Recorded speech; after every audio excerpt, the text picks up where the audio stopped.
بدين शहर जे water supply जे तलाहनि जी सफ़ाई न थियण खिलाफ़ सिविल सोसाइटी पारां म्यूनसिपल इंतज़ामिया खिलाफ एहतजाज ऐं धरणो।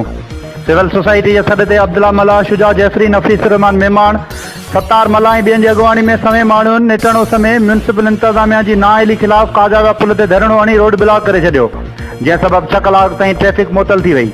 इन मौक़े ते धरणे में शरीक समें शहरियुनि, सियासी समाजी धुरियुनि म्यूनसिपल इंतज़ामिया खिलाफ़ सख़्त नारेबाज़ी कई।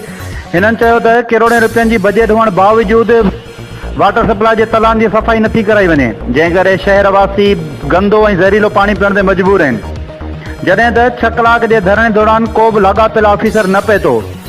अॻवाननि मुतालबो कयो त बदीन जे वाटर सप्लाई जे तलाहनि जी जल्द सफ़ाई कराए शहरनि जी बेचैनी ख़तमु कई वञे।